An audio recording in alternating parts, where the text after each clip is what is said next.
সর্বশেষ যে লোকটা জান্নাতে যাবে তাকে আল্লাহ তাআলা জাহান্নামের আগুনে পোড়াতে পোড়াতে ছাই বানিয়ে ফেলবে। আল্লাহ বলবেন, জিব্রাইল যাও একটু দেখো, একটা মাত্র সেজদা দিয়েছে আমাকে, এরকম কাউরে পাওয়া যায় কিনা, পাটি চালান দিয়ে দেখো পাওয়া যায় কিনা। খুঁজে খুঁজে কাউরে পাবে না। আল্লাহ বললেন আবার দেখো, খুঁজে খুঁজে একজনকে পাবে।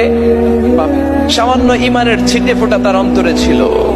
আল্লাহ বলবেন, যেহেতু ছিটে ফোঁটা আছে, অনেক মায়ের খেয়েছে, ওকে বের করে জাহান্নাম থেকে বের করে একটা নির্ধারিত দূরত্বে রেখে দাও। রেখে দেয়া হবে, কিন্তু জাহান্নামের আগুনের লেলিহান শিখাতে তার গা ঝলসে যাবে। সে আল্লাহর ডেকে বলবে, মাবুদ তোমার কাছে আমি কিছু চাই না, জাহান্নাম থেকে তুমি আমাকে বের করেছো, জীবন নদীর পানি তুমি আমার গায়ের মধ্যে ঢেলে দিয়েছো, আমি আবার সজীবতা ফিরে পেয়েছি, আমি তোমার কাছে জান্নাত চাই না, শুধু নিরাপদ একটা দূরত্বে আমাকে রেখে আসো, যাতে জাহান্নামের আগুন আমারে কষ্ট দিতে না পারে। আল্লাহ, আমি কিন্তু তোমার কাছে জান্নাত চাই না। কি চাই না? কি চাই না? জান্নাত চাই না, কিন্তু জাহান্নামের আগুন আমারে কষ্ট দিচ্ছে, এতটা দূরত্বে রাখো যাতে জাহান্নামের আগুন আমার গায়ে না লাগে। আল্লাহ বললেন, ওকে রাখবো, কিন্তু আমার সাথে একটা কন্ট্রাক্টে যেতে হবে, যে এটা তোমাকে দিলে তুমি আর নতুন করে কিছু চাবা না।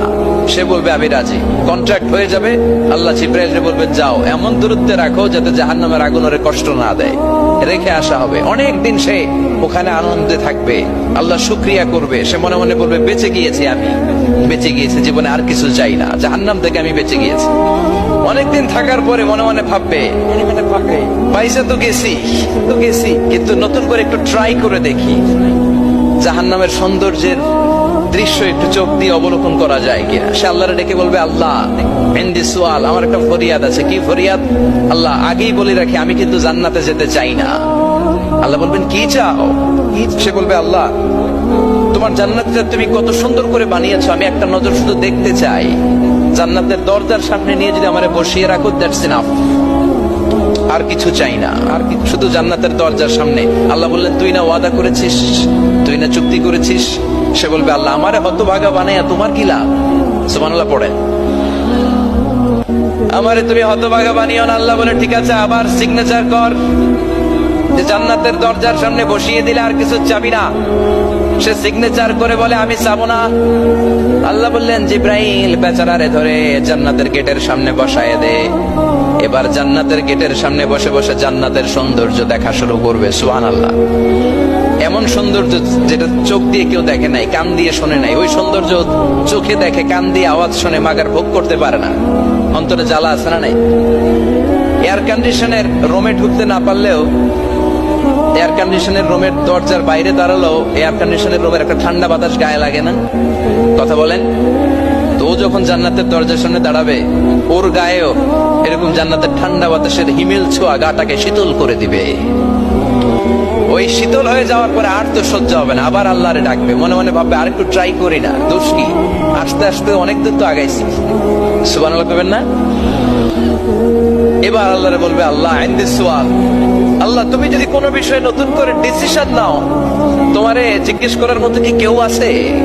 আল্লাহ বলে, না, আমি তো সব রাজার বড় রাজা, মহারাজা, আমার উপরে তো কারো কথা চলে না। ওই হতভাগা লোকটা বলবে, আল্লাহ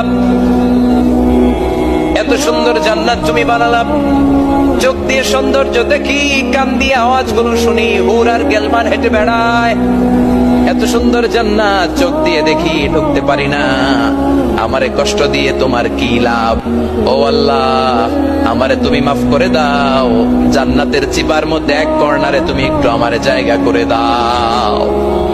আল্লাহ বলবেন, ওয়াই হাক ইবনা আদম, তোর ধ্বংস হোক হে আদম জাত, মা আগদারাকা, তোর চেয়ে বড় গাদ্দার আমি আমার সৃষ্টিকুলে কাউরে দেখি নাই, কারণ তুই আমার সাথে চুক্তি করিস আর চুক্তি ভঙ্গ করিস। আল্লাহর রহমতের দরিয়ায় তখন জোশ খেলে যাবে, ওর আকুতি মিনতি চাহনি আল্লাহর রহমতের দরিয়ার মধ্যে জোশ লাগিয়ে দিবে। আল্লাহর দয়া হয়ে যাবে, মায়া হয়ে যাবে। আল্লাহ বলবেন, ঠিক আছে, জান্নাতে যা। লোকটা এবার এক দৌড়ে জান্নাতের ভিতরে ঢুকে যাবে। লোকটার দৌড় দেখে আবার লোকটারে আল্লাহ ডেকে বলবে, একটু দাঁড়া, একটু দাঁড়া, জান্নাত তো দিছি, তো দৌড় দিলি কেন? সুবহানাল্লাহ করবেন না?